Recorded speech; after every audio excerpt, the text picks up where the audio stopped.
Ito yung post niya talaga, no? Post ni Tio Moreno, ayan, no? Yan ay after ilang araw ba? 2 days, no? After 2 days ng post ko, ito na yung post ni Tio Moreno. Sa mga DDS vloggers na tinakbo ko raw ang sahod, pasensya po sa inyong lahat. Binili ko kasi ng Louis Vuitton Trocadero wearable wallet. Grabe, no? Aminado. Aminado na siya. Pero ano pa rin, no? Yung kawalang-yaan niya ang pinapakita niya. Yeah. Pero alam niyo ba kung bakit siya nag-post ng ganyan? Ito kasi yung talagang post niya, no? Si OG Diaz, lumalabas eh. Si OG Diaz nag-post talaga ng nag-share ng tungkol din diyan, no? Siguro hindi na siya pwedeng tumahimik kasi nga ang laking tao na nung nag-share. Okay ba yung natin, yung reception natin malinaw naman. Ayan yung post na hindi niya na maitanggi, no? Hindi niya na ma-ignore. Kasi nung kami lang yung nag-post, parang patay mali siya lang siya eh. Pero nung ito na yung nag-post, napilitan na siyang sumagot. Tapos yung post nga niya na ito, ano lang yan, no? Parang ang binasa mo, parang sarcasm, no? Parang ang target audience na siguro dito, yung mga Duterte supporters, di ba? Kasi alam mo, tayo naman di ba? Mga loyalista, mga kakamping. Hindi naman tayo maniniwala dito, di ba? Pero ito, halatang fundraising niya na para lang sa mga supporter niya. Kasi yung supporter nila, hindi naman natin makakaila. Marami pa rin sila, pero yun nga, mga bobo sila. Tapos, itong mga ganitong phrasing, parang para lang sa level ng kanilang utak. Di ba? Parang inaano niya, ginagaslight niya yung pag pananakbo niya ng mga sahod, di ba? Di ba? Hintayin niyo na lang ang pag-uwi ko, makakasahod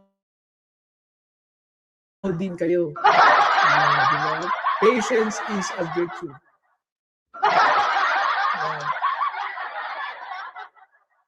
Medyo medyo proud ako na sa akin ang galing yan kasi ganyan na ganyan yung pagkakatanong ko nung unang post ko yan yung may hashtag DDS, hashtag Davao City. So parang kinopya lang ni Fafa Beans tapos senior ni Ogie Diaz. Yan, shout out Aurelia. Yan. Ilang minutes na tayo doon. Sabi yung oras na ito. Ayan, 9 minutes na tayo doon. Pero tagal ng intro natin eh. So, tingnan natin ha. So ano bang mga kaganapan after niyan, no? After nitong inamin niya na tinakbo niya, no? Siyempre, sumagot si Attorney Falsis. Kasi meron, 'di ba? Ito kasi alam mo, itong ginawa ni Tio Moreno na 'to. Parang ginamit niya diyan yung yung pagiging may alam din kasi ito sa batas kahit papaano nag-aral siya ng abogasya, no? Meron ditong phrasing siya. Ang haba kasi ng post na yun eh. Napahirapan tayo ni Tio magbasa eh. Putik to. Nasaan na ba yun? Dali. Meron siya ditong mahabang binasa. Sinulat. Sobrang daming sumabon sa kanya. Dinumog siya eh ng basher eh. Pati si Risa, dinawit niya na. Pero puntahan natin yung mahabang sinulat niya kasi makikita niyo doon kung papaano niya, ito yun.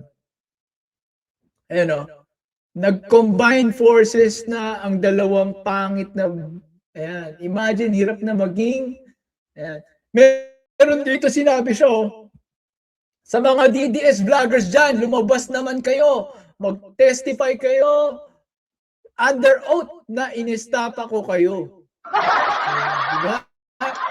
Yun yung nakakaduda doon kung iisipin nyo, diba? Kasi kung hindi siya guilty, 'di ba? Pwede niya sabihin na ano, at nagpapatawa lang siya. Pwede niya sabihin na ano, "Oh, ano, DDS vloggers, 'di ba, lumabas naman kayo." Eh, gusto niya under oath pa.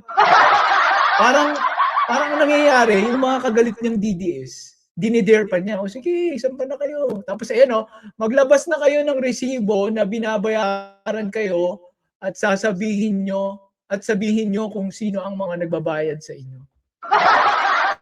'Di ba? Nakita niyo yung sinasabi ko, 'di ba? Halatang ano, parang guilty ba siya? Parang guilty siya, 'di ba? Tapos gina-gaslight niya na lang yung kung ano man yung ginawa niya, kung tinakbo niya ang ano. Pero kasi alam niyo kung bakit nakarating agad sa akin 'yan, kasi meron tayong kilala sa mga Duterte side. Minsan minsan hindi nila mapigilan ang sarili nila. Na ano sila, nadudulas. Kaya 'yan, nabubuking sila, 'di ba? Yan ang nangyayari at, 'yan sumabog, 'di ba? Yari, durog si Tio Moreno. Although hindi naman sila makakalabas at magsasampa ng kaso kasi nga siyempre kung sino man ang funder nila, eh di masisira na rin sila doon, di ba?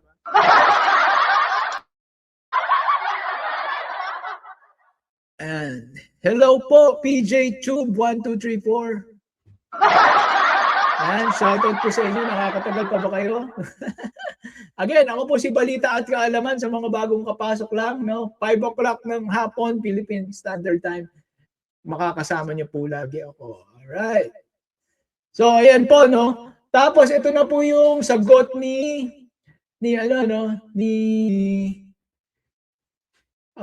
Attorney Falsis. Nasaan na yung Attorney Falsis natin?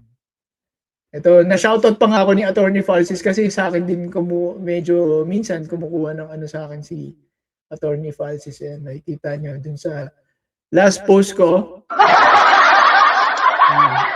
Dito. Nasaan yan? Ito. Ayan, nakikita nyo dyan. Nakatag ako dyan. Ang tawag dito, yung pag-amin daw ni Tio Morena, ang tawag daw po dyan pagdating sa abogasya, admission against interest. Ganda pakinggan, no? Yan. Sasabihin niya siguro after mahimasmasan na sarcastic o satirical lang ang post niya, but nowhere in the post does it suggest na satire. Di ba? Wala naman di ba? So, talagang inaamin lang niya, no? So, walang irony, walang sarcasm, understatement, hyperbole. It's just plain admission. No?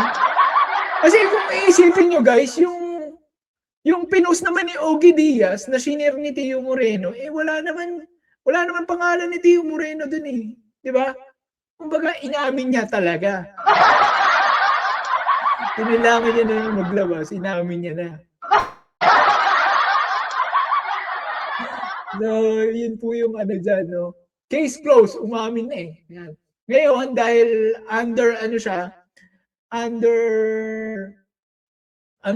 yung ginugulpi talaga siya, marami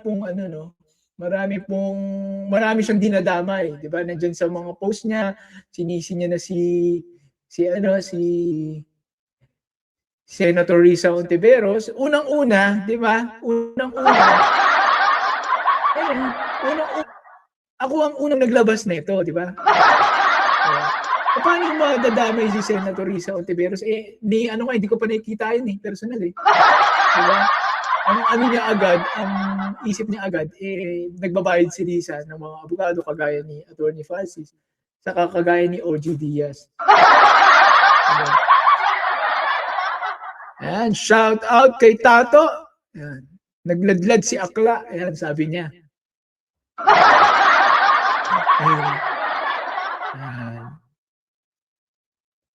Ayan. Tato, hello. Ayan, mali yung ko. Nasaan yun? Nagladlad si Akla. Ayan, nagladlad si Akla. Nagladlad na nga, no? Umamin eh. Hindi naman siya yung nagpaparinig lang tayo pero hindi naman siya talaga pinangalanan pero umamin siya.